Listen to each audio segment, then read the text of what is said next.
Hello, class. Now we're returning back to Chapter 3 to discuss systems of equations, something that back in Chapter 1 when we were doing algebra and talking about real problems and solving equations and stuff, we ran into these on occasion, and I mentioned at the time that we're going to come back to this later.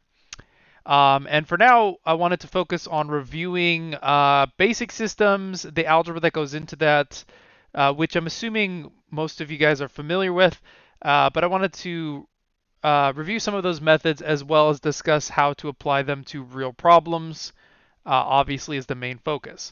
But another thing I wanted to mention is that in Chapter 6, we're going to be discussing a matrix methodology for solving systems, which uh, is is elementary linear algebra, something that most people don't really get in high school, though it depends, but we will basically be discussing alternative methods for dealing with systems as our next main chapter in the textbook. So we're going to reviewing this now to discuss the more traditional methods, and we'll get into those calculator slash computer methods right afterwards.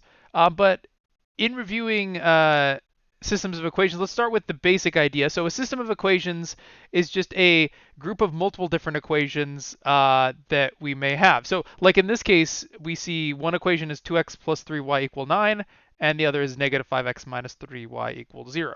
This is what we refer to as a linear system because each of these equations, notice they have x and y, are linear. Like we could solve them for y and write them as y equal mx plus b in either case. So really what we have is two different lines here. And if you remember what these look like, we might have a graph of two lines that look like this. One way of solving them is by finding out where they cross. Because if you have two different linear patterns, there's a point at which they overlap, and that's usually what we're looking for is what is the sensible solution. But basically, there's a lot of different ways to solve these. I wanted to review in this video elimination substitution and the graphing method. And then in the next couple videos, I'll be working on solving systems of three equations and kind of expanding this. And then after this upcoming exam, we'll be reviewing matrix method of solving, which is another way, but save that for later.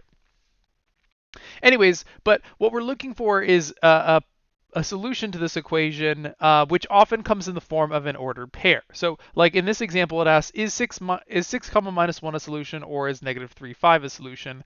And basically, the thing is the overlapping point, is that the proper point that is on both lines? Because sometimes a point might solve one line or the other, but it has to be on both to be a solution to the system. And that's always the goal, is to find an XY pair that work in both. So what we could do is just plug it in to verify that it makes sense. And that's always what you can do in a real problem is once I find my solution, does it actually make sense in my equations that I wrote? Is it a proper solution to the word problem? Which we're gonna do some applied problems in 3.6. That's which is the whole point, but we'll focus on the math for section 3.4.